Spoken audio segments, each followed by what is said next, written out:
নগরবাসীকে অনুরোধ করব এই নামের ঢাকা উত্তর সিটি কর্পোরেশনের ১৭ নম্বর ওয়ার্ডের কুড়িল প্রগতি সরণি এলাকায় একটি খোলা ট্রাকে উঠে বসেছেন ডিএনসিসি মেয়র আতিকুল ইসলাম। আশেপাশে আরও কয়েকজন কর্মকর্তা কাউন্সিলর। ততক্ষণে হাতে হ্যান্ড মাইক নিয়েছেন মেয়র। মাইক হাতে নিয়ে মেয়রের হাকডাক, ডাবের খোসা ২ টাকা, চিপসের প্যাকেট ১ টাকা, দইয়ের পাত্র ২ টাকা। আশেপাশে অনেকেই আগে থেকে বস্তা ভরে চিপসের প্যাকেট, ডাবের খোসা নিয়ে প্রস্তুত ছিলেন। মেয়র ট্রাকে উঠতেই তারা এসব বিক্রি করতে এগিয়ে আসেন।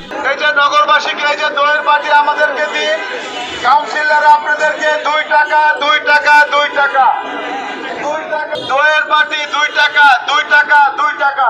মেয়রের হাতে ধরিয়ে দেন বস্তা। মেয়রও গুনে নিলেন কত পিস আছে। প্রথমে ৪০০ পিস পরিত্যক্ত চিপসের প্যাকেট নগদ ৪০০ টাকায় কিনে নিলেন তিনি। পরে আরো কয়েক বস্তা চিপসের প্যাকেট নগদ টাকায় কিনে নেন।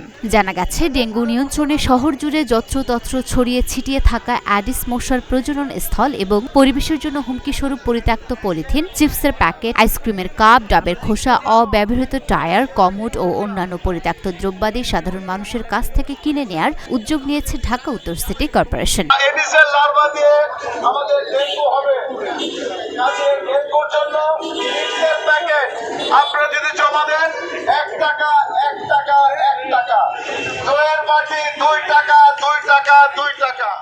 প্রতিটি ওয়ার্ডে কাউন্সিলরের কার্যালয়ে গিয়ে যে কেউ এসব পরিত্যক্ত দ্রব্যাদি জমা দিয়ে নগদ অর্থ সংগ্রহ করতে পারবেন। প্রতিটি ওয়ার্ডের ক্রয়কৃত পরিত্যক্ত দ্রব্যাদি প্রতিদিন নিয়মিতভাবে সংগ্রহ করে পরিচ্ছন্নতা কর্মীরা নিকটবর্তী STS-এ অপসারণ করবেন। জনগণকে সম্পৃক্ত করে প্রতিটি ওয়ার্ডকে পরিচ্ছন্ন করার লক্ষ্যে এই উদ্যোগ গ্রহণ করেছে সংস্থাটি।